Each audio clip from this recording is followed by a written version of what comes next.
was a ballot that was rejected first. Live mula sa GMA Network Center, ito ang 24 Oras. Magandang gabi po, Luzon, Visayas at Mindanao. Sinampahan na ng kasong administratibo ang Allison Shipping Line sa may-ari ng lumubog na MV Tricia Kirsten 3.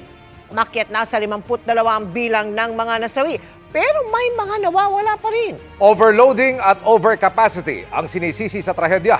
Base sa inilabas na ulat ng Philippine Coast Guard at Marina. Sa ngayon, pinag-aaralan na rin ang paghahain ng criminal charges sa kumpanyang may-ari ng Roro. Nakatutok si Bernadette Reyes.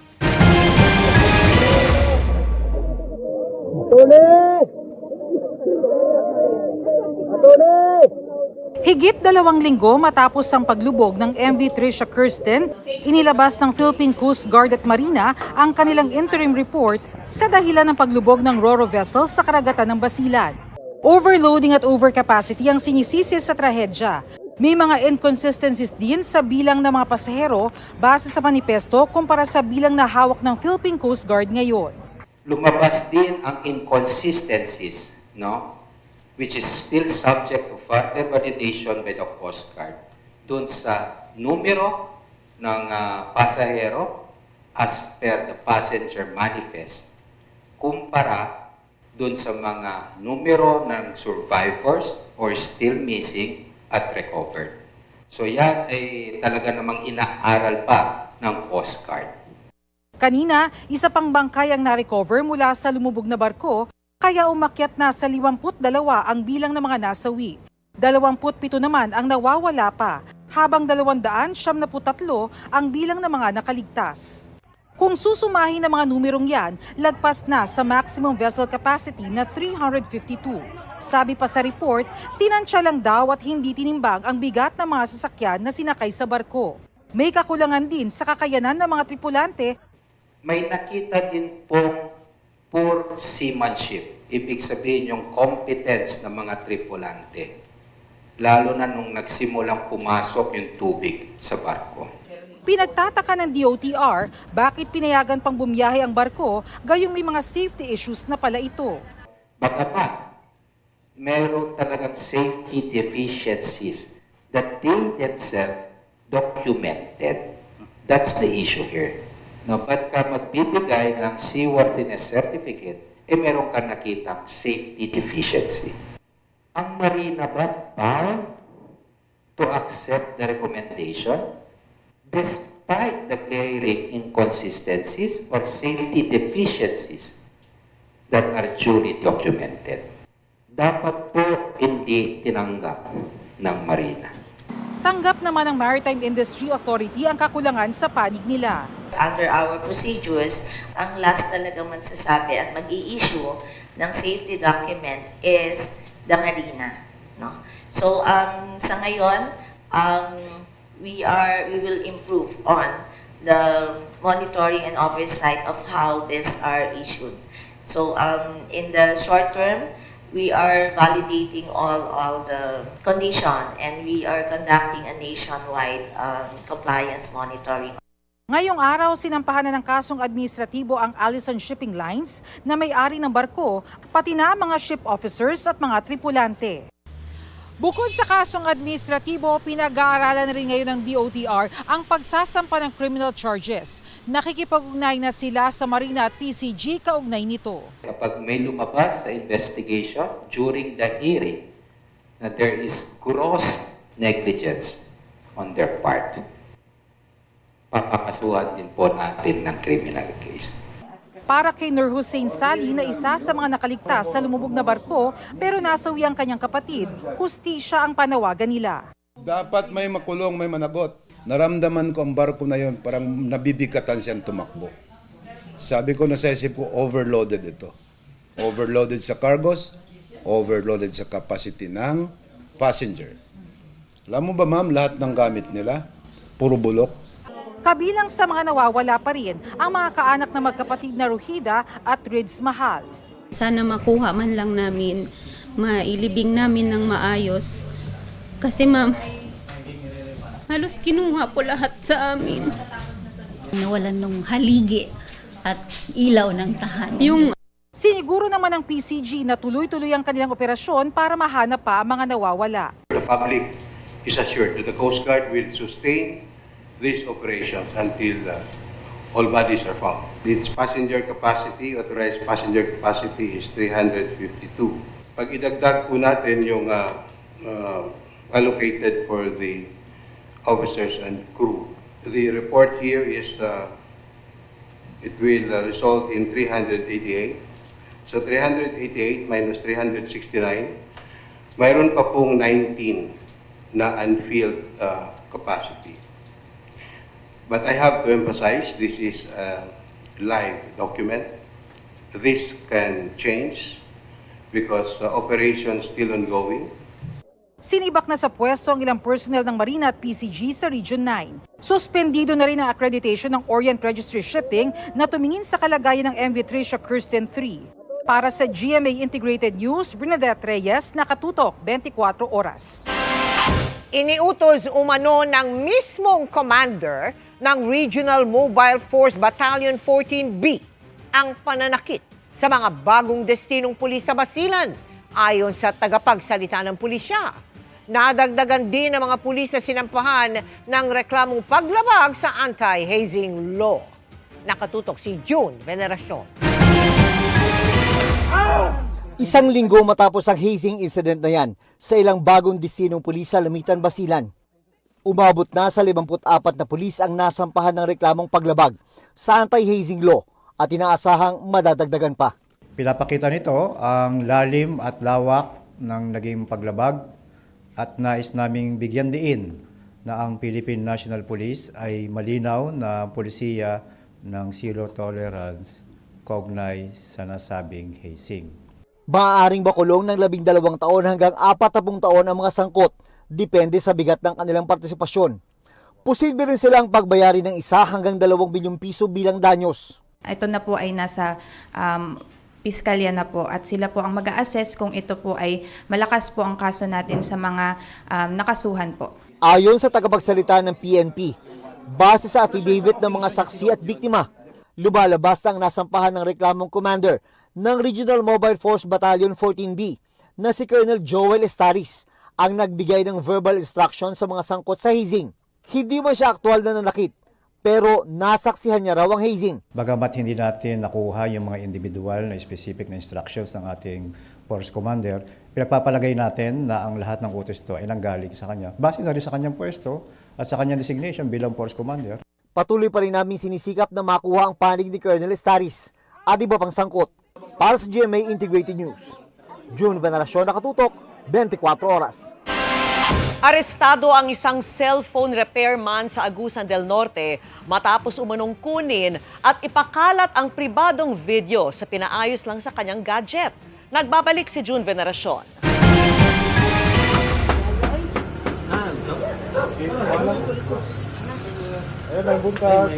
Hindi katok mula sa mga customer ang gumising sa isang cellphone repairman sa Habonga, Agusan del Norte isang umaga, kundi mga pulis na aaresto pala sa kanya.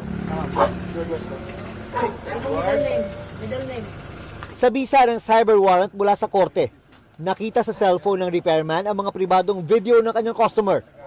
Ipinagawa lang daw ng 15 anyos na lalaking customer ang kanyang cellphone sa suspect, pero pati laban nito ay pinag-interesan daw. Bago niya ito sinauli, ito ay kinalikot niya muna. Nang sinauli niya, after several days, kumalat na sa barangay, sa pamilya, at sa school yung video ng biktima. Ipinakalat daw ang mga video sa isang group page sa pamamagitan ng anonymous account ng suspect, kasama sa pribadong video ng customer ng kanyang girlfriend na edad 17 na siyang nag-report sa anti-cybercrime group ng PNP, kaya nagsagawa ng operasyon. Baka meron siyang hidden agenda na ipakalat yung video na ito. Ito ay nagdulot ng matinding kahihiyan o pangamba, stress sa ating mga kabataan. Nakakulong ngayon ang suspect sa Habonga Municipal Police Station matapos sampahan ng reklamong paglabag sa Anti-Online Sexual Abuse or Exploitation of Children at Anti-Child Sexual Abuse or Exploitation Materials Act. Wala pa siyang pahayag sa ngayon. Paalala ng ACG sa publiko, Huwag niyong iiwanan, bantayan niyo habang inaayos ang iyong cellphone or any ICT device. para sa GMA Integrated News. June Veneracion, Nakatutok, 24 Oras.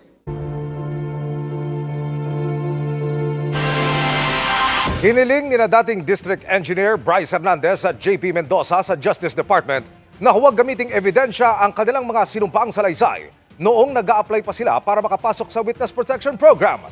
Ayon pa sa kanilang counter-affidavit, sinabi umano ng NBI na hindi ito gagamitin laban sa kanila pero ginawa pang basihan para sa mga kaso laban mismo sa kanila.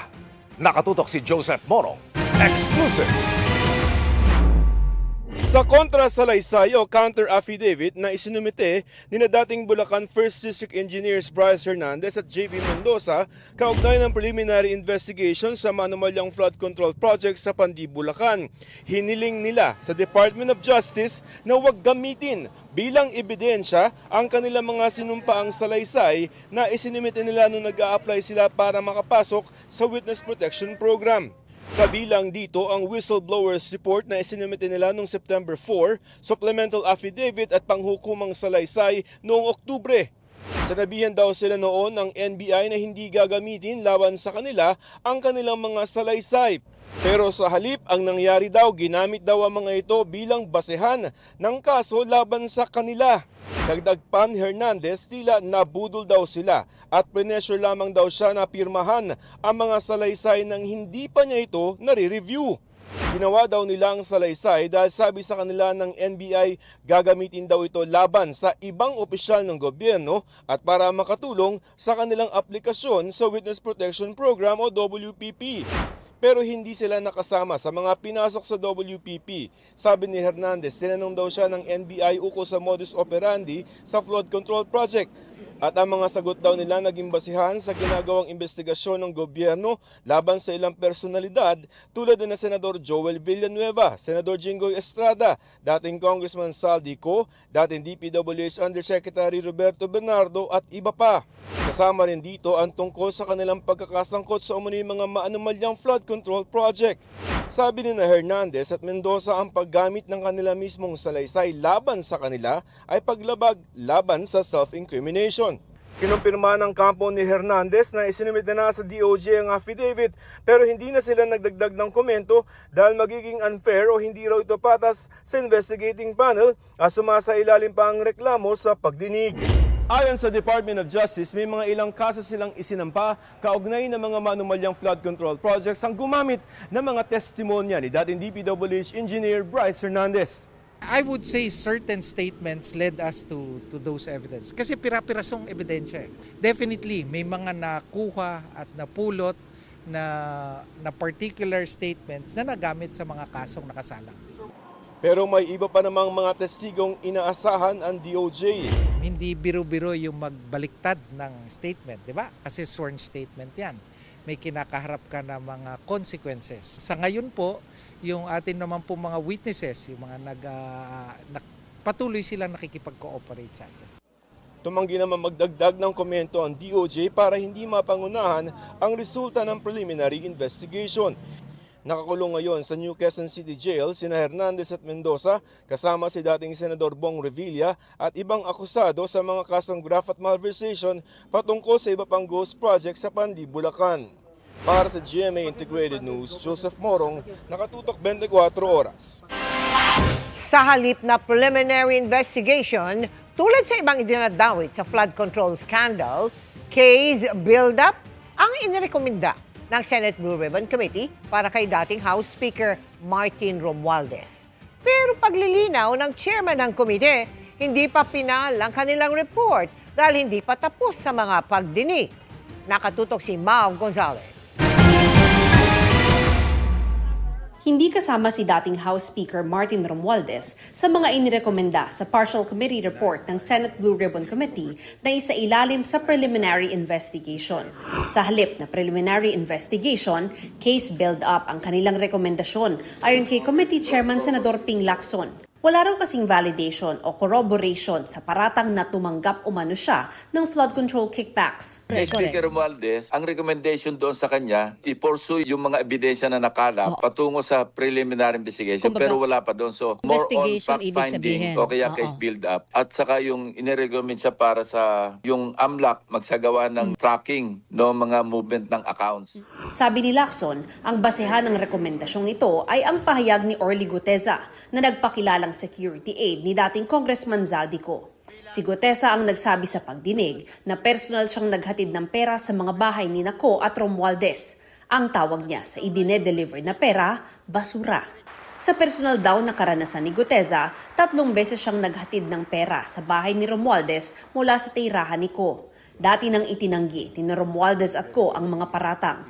Pero sabi ni Lacson, hindi pa naman aniya final ang report ng Blue Ribbon dahil hindi pa tapos ang mga pagdinig. In the case of Speaker Romualdez, kasi 'di ba ang naging basihan lang sa pagrerekomenda sa kanya yung statement ni Guteza. Hindi pa naman kami umabot sa huling pagdinig kasi partial nga ito eh. Kung magkakaroon ng pagdinig na halimbawang merong validation o corroboration do sa paglilink kay former Speaker Romualdez, sa final report ng Blue Ribbon, mapapalitan yon. Masasama na siya doon sa irerekomenda for preliminary investigation. Para sa GMA Integrated News, Mav Gonzalez, nakatutok, 24 oras. May bago ng may-ari, ang Rolls-Royce na may kasamang payong ng mag-asawang Diskaya matapos itong maisubasta sa halagang mahigit 29 million pesos. Nakatutok si Maki Pulido.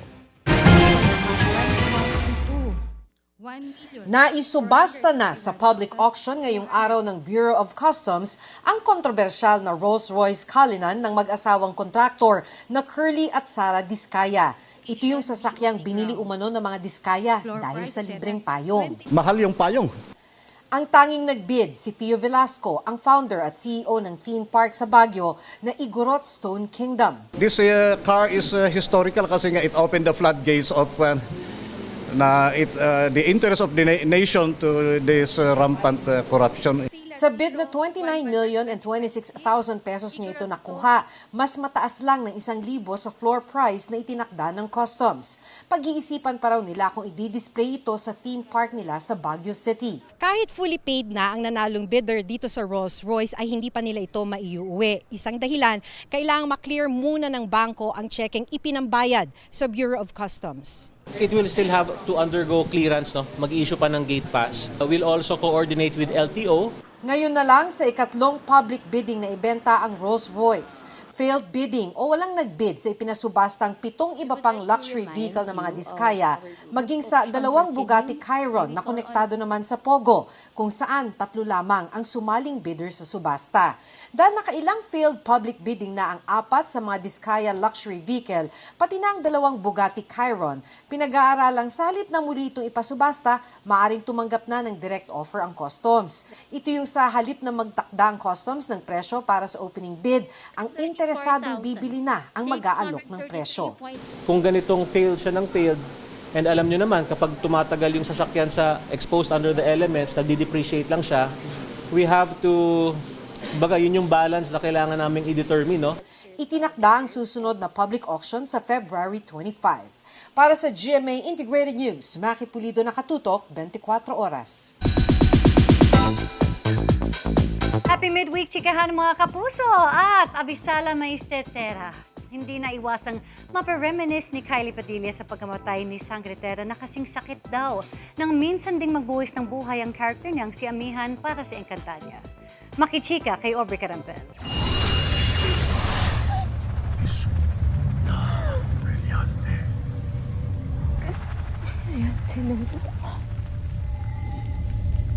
Utusan kita. Minsan sa aking pangangalaga. Hanggang sa kanyang huling lakas, hindi isinuko ni Sangretera ang kanyang brilyante sa makapangyarihang bathala ng kadiliman na si Gargan. Ito ang heartbreaking scene na napanood sa Encantadia Chronicles Sangre kagabi. Ang pagbubuwis ni Tera ng kanyang sariling buhay para pangalagaan ang brilyante ng lupa at ang buong Encantadia. Si Kapuso Prime Gem Bianca Umali, Ipinost ang death scene sa kanyang Instagram na may kalakip na caption, Avisala Maiste Terra o pagpapaalam sa kanyang karakter. Kulang daw ang salitang salamat sa kanyang naging journey sa pagganap bilang si Terra. Nagpasalamat din siya sa lahat ng bumubuo ng Telefantasia kung saan binigyan siya ng pagkakataon na makibahagi at tumulong sa pagbuo ng anyay important moment para kay Terra. Ang pagkamatay ni Sangre Terra, very nostalgic para kay Sangre Amihan, Kylie Padilla, na ang karakter ay pumanaw rin sa Encantadia 2016. Pinanood ko yung pagkamatay niya, very similar sa death ni Amihan. So, ang ganda ng sacrifice niya. At sa pagkamatay ni Terra, muli namang magbabalik ang kanyang karakter sa Encantadia. Hindi kayo aalis na hindi ako kasama. Ito na nga ang pinakaaabangang reunion ng mga OG Sangre na sina Perena, Amihan, Alena at Danaya. Good news na masasabi ko is I'll be staying for a while now, si Amihan. Pero wala na akong pwedeng sabihin after that. May mga snippets na nga na lumalabas, so makikita niyo po kaming buo sa screen, so alam nating lahat, ako din. Hinintay ko na napakatagal yun, so abangan niyo po yun. Bukod sa Encantadia, mapapanood din sa big screen si Kylie sa pelikulang The Lotto Winner. Makakasama niya ang sparkle child star na si Shena Stevens. Sumuporta pa sa premiere si Kylie Alcantara na magiging co-star ni Kylie sa upcoming Kapuso action series na Task Force Firewall. Dahil Month of Love, kinumusta na rin namin ang love life ni Kylie. At kung may makakadate nga ba siya this Valentine's Day. Hindi naman ako tatanggi sa bulaklak if ever man meron magpadala. Pero alam naman ng mga maliligaw ko na hindi pa ako ready. Gusto ko talaga muna mag-focus sa mga anak ko. Kailangan ko bumawi. Aubrey Carampel, updated sa showbiz happenings. Walang takas sa NBI ang suspect na inireklamo dahil sa pang-aabuso nito sa dating kasintahan. Ang suspect nagbantang i-upload umano ang mga masaselang video at larawan kung hindi makikipagkita at makikipagtalik ang ex-girlfriend. Nakatutok si John Consulta.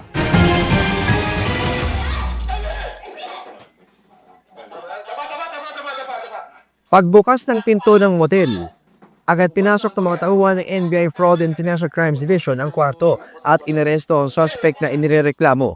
Ayon sa NBI, nagsumbong ang biktima matapos na mapagod na raw ito sa paulit-ulit na pamimwersa at pananakot sa kanya ng kanyang ex-boyfriend. Pinanggit ng suspect na kung hindi siya makikipagkita at makikipagtalik uli, ay i-upload sa internet at ipapadala ang kopya ng video na ito sa napakarami pang kakilala ng ating complainant. Na-recover sa suspect ang cellphone na kanyang ginagamit sa pananakot sa biktima. Naharap ang suspect sa patong-patong na reklamo, kabilang ang coercion, paglabag sa Photo and Video Voyeurism Act at Cybercrime Prevention Act. 3 araw bago ang Araw ng Mga Puso, may paalala ng NBI kaugnay sa pagkuha ng mga intimate videos. As much as possible, kung pwede, sana hindi na nire-record. Diba? Kasi pag na-record mo yan, hindi mo masisiguro kung ano mangyayari sa cellphone o sa device kung saan ito nakasave. Pangalawa, kung magkakaroon ng pagkakataon na maghihiwalay sila, ay may chance na in order to get even o kaya mag-coerce itong subject, ay magbanta na ipapadala ito o kaya ipapakalat ito. Para sa GMA Integrated News, John Consulta, nakatutok 24 oras. Nauwi sa gulo ang pagdiriwang ng fiesta sa isang barangay sa Cagayan de Oro City. Ang bisita kasing vlogger biglang sinuntok ng isang lalaki. Ang suspect na dayo, kinuyog naman ng mga tao. Nakatutok si James Paulo Yap ng GMA Regional TV.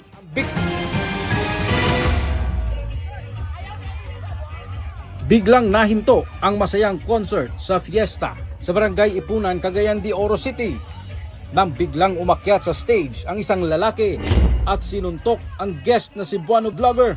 Ayon sa uploader ng video, patapos na sana ang concert at nakikipag-selfie na lang sa mga fans ang biktima nang mangyari ang insidente. Pinagtulungan namang bugbugin ng mga tao ang suspect na ayon sa barangay ay dayo lang daw sa lugar. Katong nagsumbang itong isa from Barangay Bulua. But nagi po siya may mga pamilya dito sa Ipunan. Accordingly, under the influence of liquor gid siya. gi-admit man po niya na nakainom siya. Agad dinakip ng PNP ang suspect sa social media post na vlogger. Sinabi nitong isinailalim siya sa CT scan procedure at wala naman daw napinsala sa kanyang ulo. Before kumuhatag og full information sa inyo hagoy, makigsettle sa ko dire sa bawat atong tawhana, mahimo goy, pwede na siya masturya kung sa problema niya. Ayon naman sa opisyal ng Barangay Ipunan, hindi na interesadong magsampa ng reklamo ang vlogger. Temporarily siguro release sa kay may illegal detention man po. As far as Ipunan Barangay Council is concerned, maghimo may drastic action kay since nakasala magid siya. So maghimo may drastic action, but amo sang iagi sa council ang pag deliberate ana whatever the sanctions nga among maipatol sa iyo. Sinusubukan pang kunin ng GMA Regional TV ang panig ng suspect. Mula sa GMA Regional TV at GMA Integrated News, James Paulo Yap, nakatutok 24 oras. Pinalaya si Albuera Leyte Mayor Kerwin Espinosa sa bisa ng utos ng Korte sa Cebu. Sa 2 pahinang utos ng Cebu City Regional Trial Court, Branch 14, sinabi nitong wala sa jurisdiction ng Korte ang murder case ni Espinosa dahil nangyari ang umano'y pagpatay sa Albuera sa Leyte. Pinababalik ng Cebu RTC ang kaso sa Korte sa Baybay, Leyte. Kanselado rin ang pagpasa ng sakdal kay Espinosa sa Biyernes, February 13. Noong nakaraang linggo, sumuko sa NBI si Espinosa at 2 pang kapwa niya akusado sa kaso. Naipamahagi na po ang 100,000 cash gift para sa mga Aita sa Tarlac na mahigit 100 taong gulang na. Bukod dyan, pinag-aaralan din ng National Commission of Senior Citizens na ipadaan sa bangko ang pamamahagi ng benepisyo. Nakatutok si Oscar Oida. May pa-birthday cake, mensahe mula sa Pangulo at ang pinaka-aasam-asam na 100,000 pesos na cash gift. 97, 98, 99, 1! Naipamahagi na ito kanina sa 4 na centenarian Aitas. Sa panguna ni National Commission of Senior Citizens, Chairperson at CEO, Attorney Maria Merceditas Gutierrez. Ganon na lang ang saya ng mga centenarian grantees, maging ang kanilang mga kaanak. Masaya. Nagpapasalamat siya sa Panginoon dahil nakuha niya ang kanyang cash gift. Sabi, pagbili mo ng kambing o kaya kalabaw. Salamat po dahil natugon na po. Ito lang po yung bilang pamana po sa amin. Di nyo na raw kasi itatanong, itong si Tatang, maski 106 na, di pa rin daw nagme-maintenance. Hindi po umiinom ng gamot. Opo, wala po. Pag sabi po ng tatay ko, pag nahihilo ka, itaas mo lang yung mukha mo sa taas, mawawala po yung hilo. Naging usap-usapan kamakailan ang hindi agarang pamamahagi ng cash gift sa mga Aita centenarian. At pinagmulan pa ng sagutan ng NCSC at DSWD kung saan sinabi ni Secretary Rex Gatchalian na ibalik sa DSWD ang cash gift program sa mga senior citizens. Pero sabi ni NCSC Chair Gutierrez kanina, ang nangyaring pamamahagi ay patunay na kaya naman ang mabilis na proseso basta't nagtutulungan ang mga ahensya ng gobyerno. Makita natin ngayon kung paano nagkatulungan ang OSCA at ang Commission of Senior Citizens na pinamadali ang proseso. At nagkaintindihan kami, nagawa natin kaagad ng paraan. Nakahanap din ng kakampi si Gutierrez sa ilang mga mambabatas, partikular yung mga nagsulong na mabuo ang National Commission of Senior Citizens. Sana naman, huwag naman lahat ang kunin ang function ng NCSC. That's precisely na ipinaglaban naman namin nung 17th Congress na ma-approve na magkaroon kami ng commission, ng sariling commission ng senior citizens para maalagaan silang mabuti. I'm very sure naman na NCSC ay maipapatupad naman nila ng mahusay itong centenarian law. Ayon sa NCSC, umabot na sa mahigit 2.8 bilyong piso o 96% ng pondo ang naipamahagi hanggang December 31, 2025. At para daw mas mapadali, balak na nilang ipadaan sa bangko ang pamamahagi. Pagka kasi pinadala mo sa bangko, meron kang resibo sa land bank at na-account namin. At ang ating mga kababayan ay masasabi na, naipadala nila for transparency ito, for easy distribution. Para sa GMA Integrated News, Oscar Oida, nakatutok 24 oras. Nasiyahan si Pangulong Bongbong Marcos sa naging proseso sa Kamara tungkol sa 2 impeachment complaint laban sa kanya ayon kay Palace Press Officer Claire Castro. Ikinatuwa raw ng Pangulo na 284 na mambabatas ang naniwalaan niya sa katotohanan at nagpa siyang ibasura ang mga reklamo. Sa ngayon, ang gusto raw ng Pangulo ay magtuloy-tuloy sa trabaho. Nakatuon din daw siya sa paggawa ng mga programang pang-ekonomiya na mag-aangat sa buhay ng mga Pilipino. Pinagbawalan na rin ng China ang 16 na opisyal ng kalayaan na pumasok sa mainland China, Hong Kong at Macau. Tila buwelta, kasunod ng pagdeklara ng kalayaan LGU sa Chinese ambassador bilang persona non grata.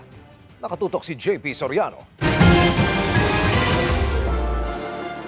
Sa Chinese New Year reception kahapon, sinabi ni Chinese Ambassador to the Philippines, Ching Chuen, gusto raw nila ng Dayanugo, pero hindi raw nila palalampasin ang anumang paninira sa China.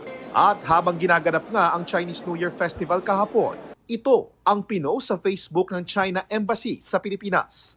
Yung 16 na lokal na opisyal ng Bayan ng Kalayaan sa Pag-asa Islands na nagdeklarang persona non grata ang Chinese ambassadors sa mga resolusyon noong 2023 at ngayong 2026. Hindi na raw welcome sa mainland China, Hong Kong at Macau.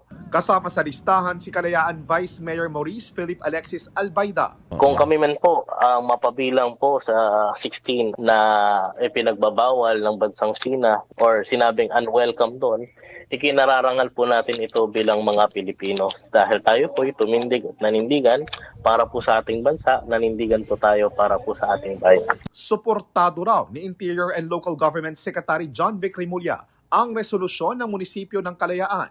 Handa rin daw siyang maban ng China. Pinalagan din ng mga senador ang pagtawag ni Chinese Embassy spokesperson Chi Lingpeng na political stunt ang resolusyon ng Senado. Doon kinokondena ng Senado ang mga sinabi ng tagapagsalita laban sa mga opisyal ng Pilipinas na nagtatanggol ng karapatan ng Pilipinas sa West Philippine Sea. Sabi ni Senador Kiko Pangilinan, paglabag daw sa Vienna Convention on Diplomatic Relations ang mga walang modong sagot ng Chinese Embassy at nagpapatunay na bully ang China. Hindi raw dapat hayaan ang mga dayuhan na bastusin ang mga Pilipino sa sarili nating bansa. Ganito rin ang sentimiento ni Senador Erwin Tulfo, ang chairman ng Senate Committee on Foreign Relations. At namin sila papakinggan, sino ba sila? We know as a matter of fact, sana naisip din po nila na they're visitors here in our country. At siguro kailangan nilang balikan yung Vienna Convention of 1961 na if you are a visitor here, a diplomat, dapat po respetuhin yung mga batas ng host country. Walang pwedeng magsabi sa atin na bansa na bawal tayo magpahayag na nararamdaman natin, bawal tayo magsalita. Sabi naman ng Department of Foreign Affairs, dapat kalmado at profesional ang pagsagot sa mga issue, may respeto at may diplomasya.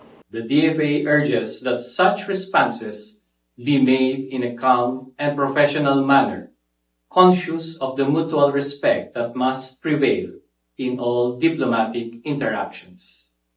As such, we urge the Chinese Embassy to be constructive in its statements towards a healthy dialogue despite major differences with a view to advance the overall bilateral relationship. Para sa GMA Integrated News, ako po si JP Soriano. Nakatutok 24 oras.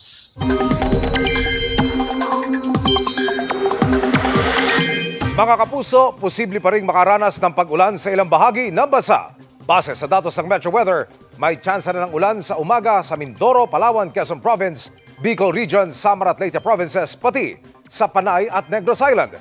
Halos ganyan din ang inaasahang panahon sa hapon pero uulanin na rin ang Caraga, Davao Region, Zamboanga Peninsula at Northern Mindanao. Malalakas ang ulan sa ilang lugar kaya maging handa pa rin sa banta ng baha o landslide. Sa Metro Manila, hindi pa rin inaalis ang posibilidad ng biglaan o panandaliang ulan. shear line at amihan pa rin ang umiiral na weather system sa bansa. Dahil pa rin sa amihan, ramdam pa rin ang lamig ng panahon sa ilang lugar. Ngayong araw, nakapagtala ng 14.4 degrees Celsius sa La Trinidad, Benguet, 14.6 degrees Celsius naman sa Baguio City, 18.4 degrees Celsius sa Tanay Rizal at 19 degrees Celsius sa Kasiguran, Aurora. Umabot naman sa 19.3 degrees Celsius sa Tuguegarao City. Ayon sa Pag-asa, magpapatuloy ang peak season ng amihan ngayong Pebrero. Nilagdaan ng Department of Education at ng mga lokal na pamahalaan ang kasunduan para magtulungang magpatayo ng mga classroom sa buong bansa. Tiniyak naman ni Pangulong Bongbong Marcos na hindi matutulad sa maanumalyang flood control projects ang pagtatayo ng mga silid-aralan. Nakatutok si Ivan Mayrina. Matagal ng problema sa education system ng Pilipinas ang kakulangan ng classroom. Ito pa naman ay tinuturong isang dahilan kung bakit patuloy sa pangungulelat ang mga mag-aaral sa bansa. Sa report ng 2nd Congressional Commission on Education o EDCOM-2, sinabing nasa mahigit 165,000 ang kakulangan sa classroom. Kahit mismo si Pangulong Bongbong Marcos, hindi makapaniwala kung paano umabot sa ganito ang sitwasyon. How we have allowed this to become such a bad situation, I cannot understand. Dahil sa kakulangan ng silid-aralan, gumagawa tayo ng ilang shift na pasok para sa mga estudyante. Nandyan na rin ay mga mag-aaral na nagkaklase sa mga basketball court o kuminsan sa ilalim lang ng puno. Bilang solusyon, lumagda sa kasunduan ng Department of Education at mga gobernador at mayor. Dito, hindi na lang Department of Public Works and Highways ang magtatayo at magkukumpuni ng mga school building, kundi kasama na rin ang mga lokal na pamahalaan. Ang DepEd na magtatakda ng mga standard at specification ng classroom at maglalabas ng pondo at ang mga lokal na pamahalaan ang bahala sa procurement at pagpapatayo ng mga ito. Sa ganitong paraan, inaasahang bibilis ang pagpapatayo ng mga bagong classroom. Sa report ng EDCOM-2, nakasaad na noong 2024, 847 na classroom lang ang naitayo. At ito nakaraang taon, 2025, 6 na classroom lang ang naidagdag. Ngayong bibilisan ang pagtatayo ng classrooms para makahabol sa backlog, sinagot ng Pangulo ang malamang ay agam-agam na baka maging gatasan nito ng mga tiwali, gaya ng mga ghost at substandard flood control projects. E paano yan? Baka magka-problema ulit sa ghost project at saka sa substandard. Sabi ko, hindi uubra yan pagka sa LGU. Hindi uubra yan. Dahil ang tao mismo ang kaharap ninyo. Pagka hindi magandang gawin ninyong trabaho, sisitahin kayo. Araw-araw kayo, gabi-gabi kayo kakatukin sa bahay ninyo. Sasabihin, ayusin ninyo yung problema. Babala, ayon sa Malacanang, ang sinabing yan ng Pangulo. Kahit kayo ay binigyan ng karapatan at binigyan kayo ng budget at kayo yung merong say sa procurement, hindi ibig sabihin na kayo lang ang maaaring tumingin dyan. Ito po ay programa po ng DepEd at ng LGU. So nakatingin pa rin po ang Pangulo patungkol po dyan. Mahigit 85.3 billion pesos ang nakalaang pondo para sa basic education facility sa 2026 national budget. 9 billion dito para sa pagtatayo ng 4,000 classroom na unang tranche para tugunan ang malaking kakulangan sa silid-aralan. Para sa GMA Integrated News, Ivan Mayrina, nakatutok, 24 oras. Tinanggihan ng Sandigan Bayan 3rd Division ng mosyon ni dating Senador Bong Revilla na mag-inhibit si Sandigan Bayan Associate Justice Carl Miranda sa pagdinig sa kanyang kasong malversation. Sa desisyon ng Sandigan Bayan, sinabing bigo raw si Revilla na magpakita ng anumang aksyon o ikinilos ni Associate Justice Miranda para sabihing siya'y bias o may kinikilingan. Tinukoy noon ni Revilla na kapatid ni Justice Miranda ang abogado ni dating Public Works Undersecretary Roberto Bernardo na isa na ngayong state witness sa mga kaso kaugnay ng maanumalyang flood control projects. Pero sabi ng Sandigan Bayan, dahil walang naipakitang ebidensya si Revilla na inimpluwensyahan si Associate Justice Miranda na kanyang kapatid, haka-haka lamang ang sinasabi ng dating senador. Sinusubukan naming kunan ng pakayag ang kampo ni Revilla kaugnay rito.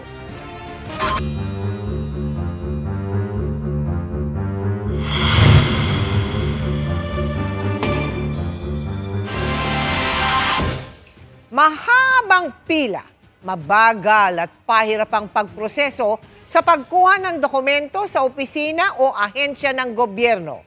Red tape ang tawag dyan, na ayon mismo sa Anti-Red Tape Authority. malaking pahirap sa mga mamamayan. Ngayong araw, sisimulan natin ang serye ng mga special report na sisilip sa pasakit na pinagdaraanan ng ating mga kababayan sa pakikipagtransaksyon sa pamahalaan. Paalala mga kapuso, kayo po ang boss ng mga nasa gobyerno. Pwede pong mag-demand ng mas magandang serbisyo. Paalala naman rin sa mga nasa pamahalaan. Kayo naman ang dapat nagsisilbi. Bawal ang red tape. Yan ang special report na tinutukan ni Sandra Aguinaldo.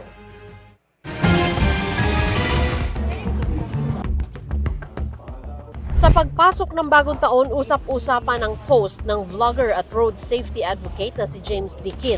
Kaugnay ito sa traffic violation ng anak noong December 18 matapos itong lumipat ng lane sa bahagi ng Skyway na may double yellow line. We showed up on December 27 and it was closed, so they said to come back. And when we went back January 5 to settle the fine, everything was fine up until the point na they asked for an ORCR to release the license, and we were like, well, that's not part of the Citizens Charter.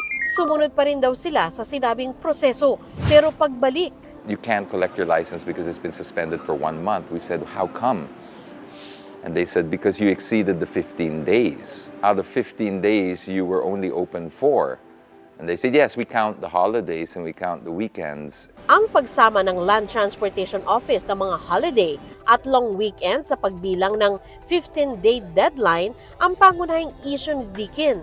Sabi ng LTO sa kanilang press conference, Calendar days po ay nakasaad sa ating traffic adjudication rules, hindi po working days. Included po ang calendar days, ang weekend, ang holidays. marami ang nakarelate sa reklamo ni Dikin. Hindi lang daw ito nangyayari sa LTO, kundi maging sa ibang opisina ng gobyerno. Ito yung tinatawag na red tape. Maraming kailangan daanan, mabagal ang usad, komplikado. In short, pahirap sa tao para ka makipag-transact sa gobyerno. Yung mga dokumento na minsan hindi naman kailangan i-submit, bakit pa isa-submit?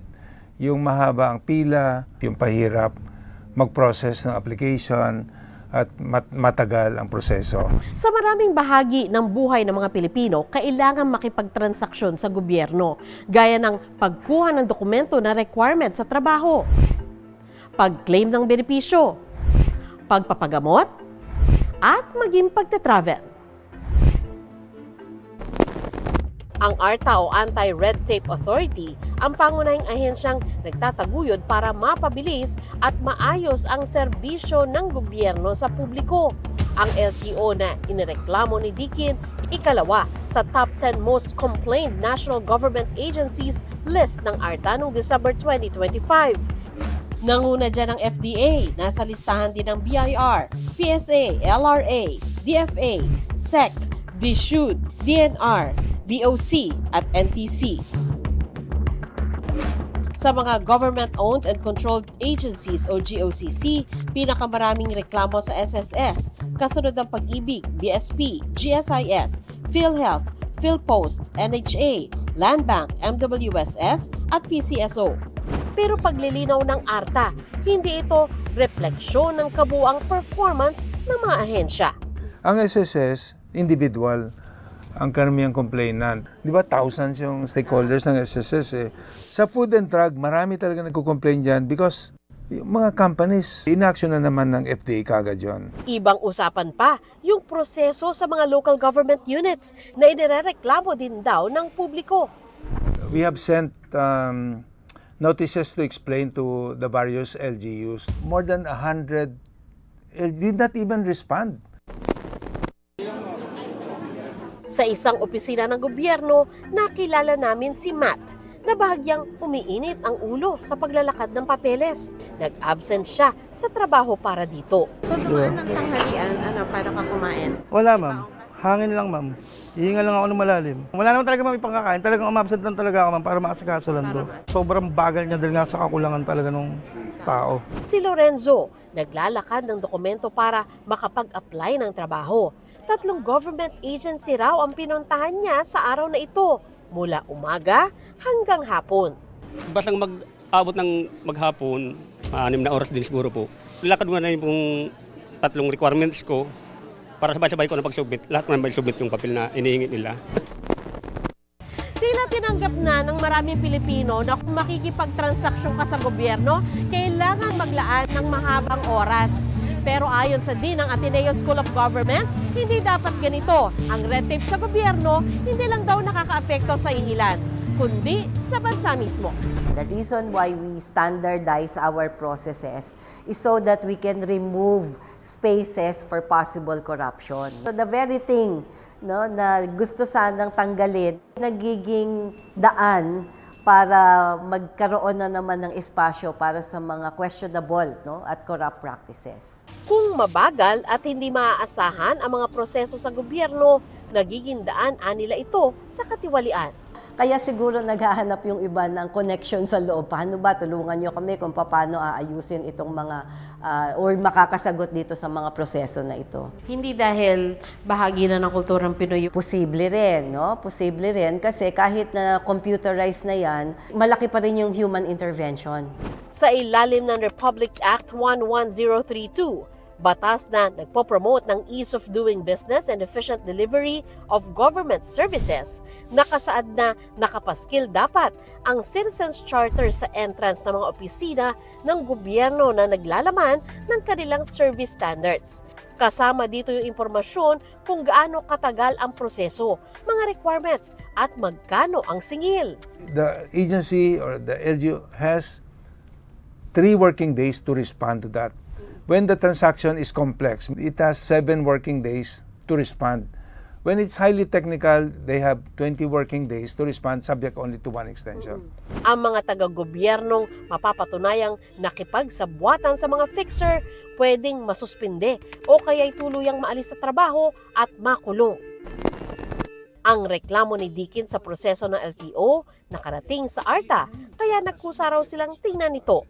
Ni-require pa na mag-produce ng ORCR. Unang-una, wala doon sa Citizen Charter ng LTO. Number 2, mismo doon sa traffic citation, meaning sa violation, walang nakalagay that the driver failed to produce the ORCR. It shows that there are good people left in government that are trying to fix it.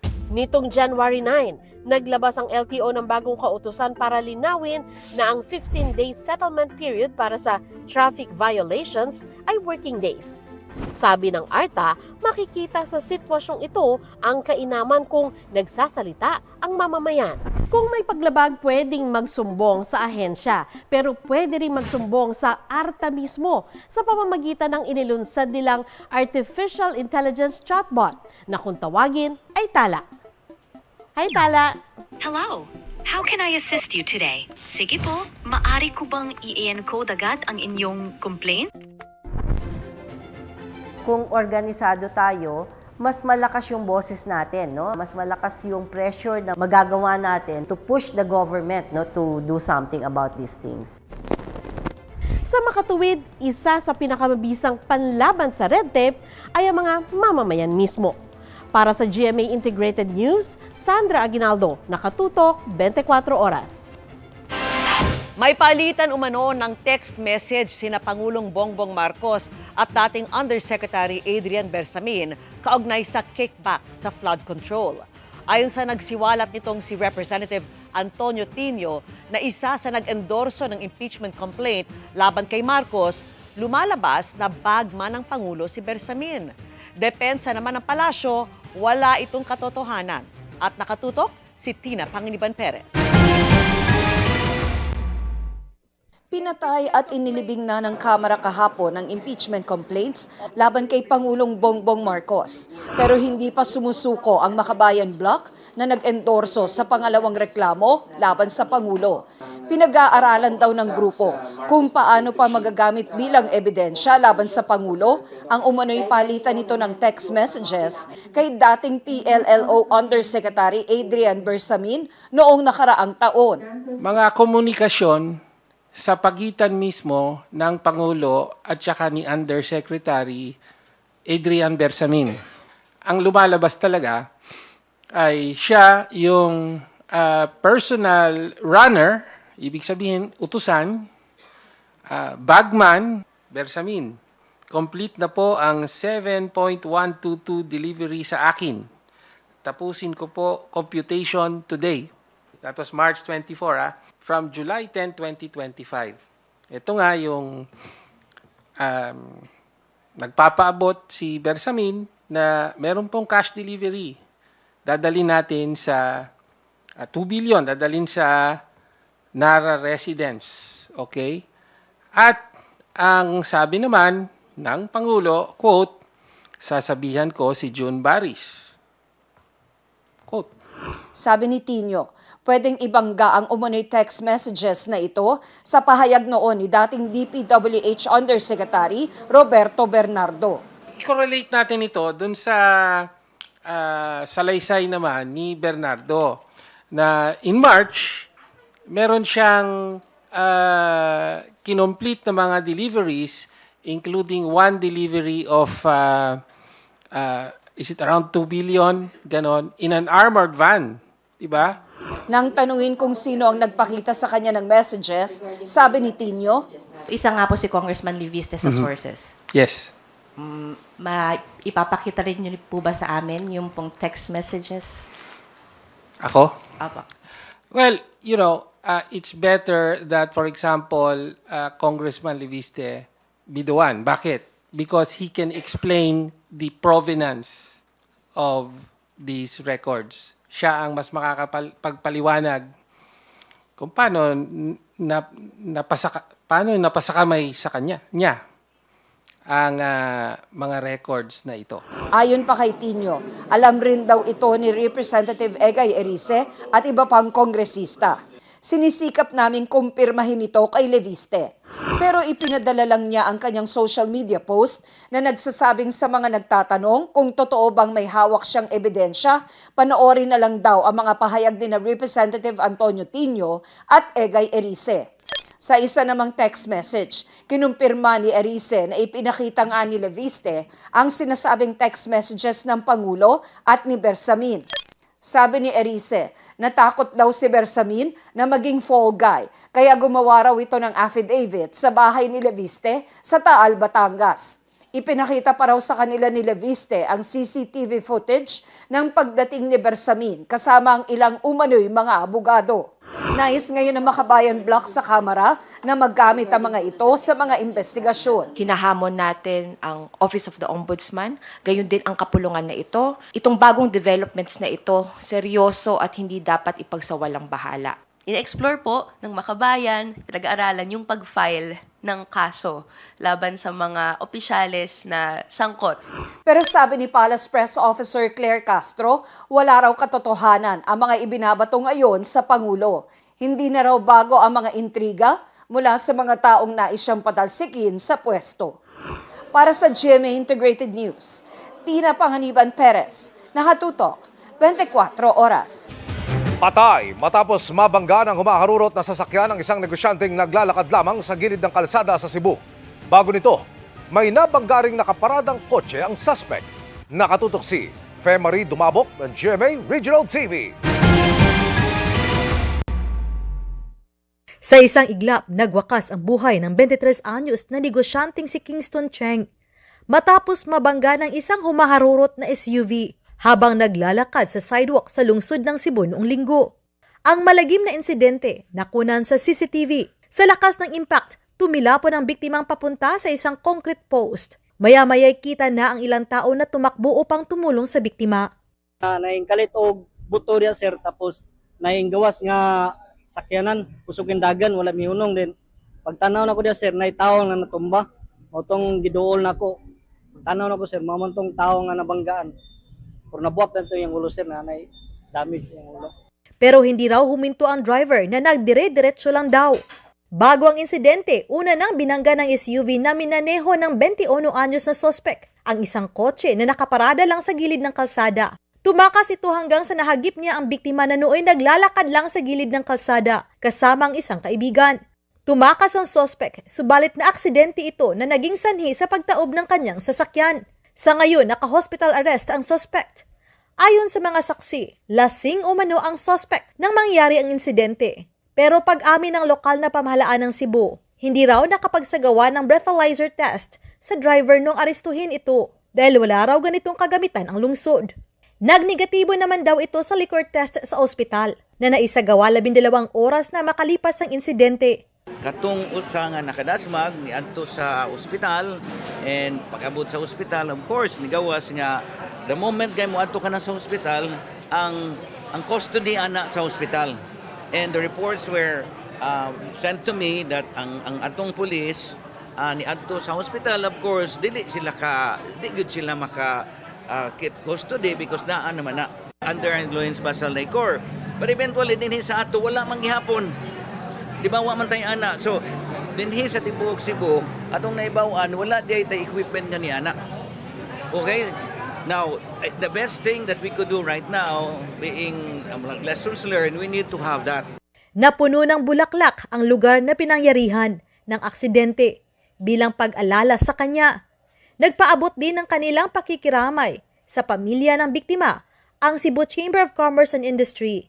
Hiling nila sa pamahalaan at concerned agencies na masolusyonan ang matagal na problema sa road safety policy, enforcement at infrastructure. Kasong reckless imprudence resulting in homicide ang isinampa laban sa suspect. Naglabas na rin ng shock cause order ang LTO Region 7 laban sa driver. Sinuspindi ng 70 araw ang lisensya ng driver habang inilagay sa alarma ang sasakyan. Ayon sa LTO, sa initial report ng Cebu City Police, hindi nakapagpresenta ng driver's license at rehistro ng sasakyan ang naturang driver ng mahuli. Para sa GMA Regional TV at GMA Integrated News, ako si Fe Marie Dumabok. Nakatutok 24 oras. Paglilinaw ngayon ng Malacanang, chismis at pawang kasinungalingan ang kumakalat na impormasyon na may colon cancer umano si Pangulong Bongbong Marcos.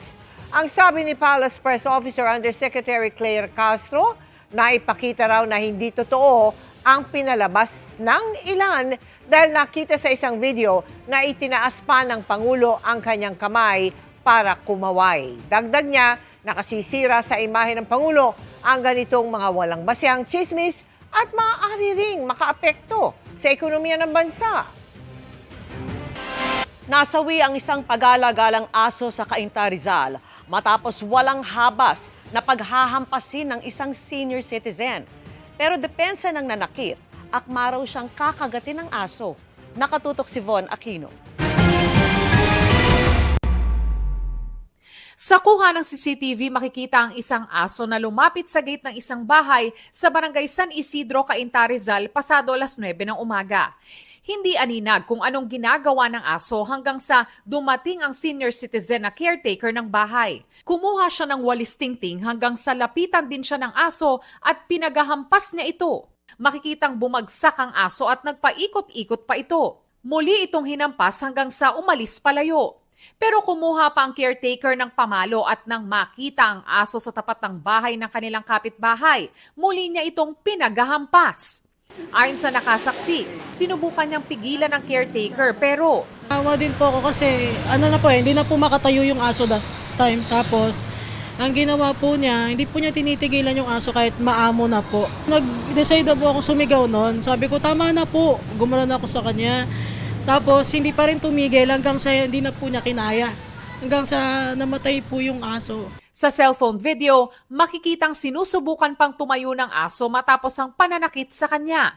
Ayon sa nakasaksi, itatakbo pa sana nila ito sa veterinaryo pero namatay na ang aso na wala raw may-ari at pagala-gala lang sa kalsada. Ang saksi pati na rin ang isa pang animal rights advocate. Naghain na ng reklamong paglabag sa Animal Welfare Act laban sa caretaker. Kung sa aso ko po yun gawin o sa ibang aso, hindi po yun. Ay, ang sakit ko yun. Opo. Kaya, ginawa po namin lahat. Kaya gusto ko po mabigyan ng justice yung aso. Dahil buhay rin po yun eh. At hindi po biro yun. Handa naman daw sagutin ng caretaker ang reklamo, pero depensa niya, akma raw siyang kakagatin ng aso. Pumupurma siyang akmaling ka, siyempre, pupurma siya, nakabuka na yung uso niya eh. Bumubula yung uso niya. pinalo ko siya kasi siyempre magdidepensa naman ako sa sarili ko. Paano nga kung makagat ako? Sino ba magpapa-inject sa akin?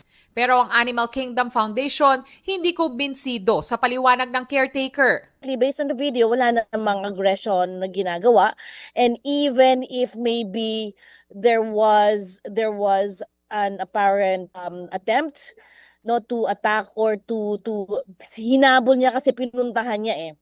'Di ba? Umalis na yung aso, pinuntahan niya mismo doon sa kabilang side, right?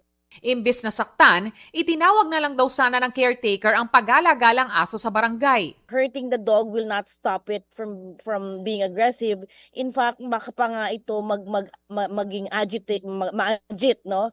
Lalo yung aso, it will become defensive. Halimbawa kayo ang natapat na para sa akin. Ano yung gagawin? Siyempre, hindi ka naman makasigaw na ibang tao dito na tulungan ka. Kasi madadamay mo pa kung sakaling sila ang sakmalin. Sa ilalim nila ng Animal Welfare Act, mas mataas ang parusa sa lalabag kapag namatay ang aso. Apela ng Animal Kingdom Foundation para maiwasan ang mga ganitong insidente ng pananakit sa hayop o ang pananakit ng hayop sa tao, maging responsableng pet owners at ipakapon ang mga stray animals. Para sa GMA Integrated News, Von Aquino nakatutok, 24 oras. Si Vice President Sara Duterte nakakuha ng pinakamataas na net satisfaction rating sa 4 na matataas na opisyal na bansa. Batay po yan sa Social Weather Station Survey. Sa survey na ginawa noong November 24 hanggang 30, 2025, nakakuha siya ng plus 28 na net satisfaction rating o moderate rating ayon sa SWS. Mas mataas din ito sa plus 22 na nakuha niya noong Setyembre. Moderate rin ang plus 16 na net satisfaction rating ni Senate President Tito Soto. Bahagyang mas mababa sa plus 17 noong Setyembre. Tumaas naman ang rating ni House Speaker Faustino Boji D. III mula sa plus 2. Plus 5 na ito na pasok sa neutral. Nananatili naman plus 9 ang rating ni Chief Justice Alexander Gesmundo na itinuturing na neutral. Stronger, braver, and a bolder Heart Evangelista ang mapapanood sa pagbabalik ng bagong season ng Heart World. Pero bago mabuo ang heart na yan, paano kaya siya pinalakas ng mga pagsubok ng buhay? Makichika kay Nelson Canlas. Nandun tayo, pero nandun tayo sa real life, the messy life. And that's what life is. Our life can be a mess. Sa kanyang eksklusibong sit-down interview sa GMA Integrated News, ipinakita ni Heart Evangelista ang kanyang newfound courage na harapin ang itinuturing niyang isa sa pinakamadilim na bahagi ng buhay niya. Nitong mga nakaraang buwan, naging masasakit ang mga natatanggap na salita ni Heart sa social media at ang mga ito ay galing sa isyu ng politika. Parang in life, you do go through different kinds of bigat na attention as we get older. When you're in the industry and you fly very close to the sun, you get burned from time to time. But as you age, you gain wisdom from everything. So tumataas yung immunity mo. So siguro yun yung sukatan ng kung bakit ako nakatayo now. Kaya ngayon, ang sabi ni Heart, I think I really truly live for myself even more now, which is proudly selfish in a way, because alam ko kung mararating ko yung mga pangarap ko, alam ko kung ipagpapatuloy ko yung pinagtrabuhan ko ng 28 years, mas marami pa akong magagawa sa mundo. And that for me is just for myself. Very loud ang public opinion ngayon. Minsan talagang brutal pa talaga. No? How do you protect the relationships that are really dear to you? I feel like I have to really focus on myself, because if there's anything that I showed would be my vulnerability, and I cannot keep relationships intact if I'm not in the right state of mind. And I really needed to focus on myself. I really needed to heal myself and focus on myself, because it's my career and it's my dream and nobody else's. aside from the relationship with herself, may isang relasyon siyang buo ang pag-iingat niya ngayon. The silver lining of the situation is my relationship with my mom. Talagang bumalik kami sa parang dati. And again, mind you, she was my original momager. I needed that solid backbone to be inserted again. You take her around the valley. Yes, siya na yung comfort blanket. Ilalahad ni Hart ang iba pang detalye ng mga pinagdaraanan niya ngayon sa bagong season ng kanyang reality show na Heart World. Isa siyang roller coaster this season, but that's the beauty about a reality show is that you really present what's really happening, and I'm prepared to present that. I've always been very transparent naman. And so yeah, you will see, which can be entertaining for some, can be dangerous for me. Nelson Canlas, updated sa Showbiz Happenings. And that's my chika this Wednesday night. Ako po si Iya Arellano. Miss Mel, Miss Vicky Emil. Salamat sa iyo, Iya. Thanks, Iya. At yan ang mga balita ngayong Miyerkules. Ako po si Mel Tiangco. Ako naman po si Vicky Morales para sa mas malaking misyon. Para sa mas malawak na paglilingkod sa bayan, ako po si Emil Sumangil. Mula sa GMA Integrated News, ang News Authority ng Pilipino. Nakatuto kami 24 oras.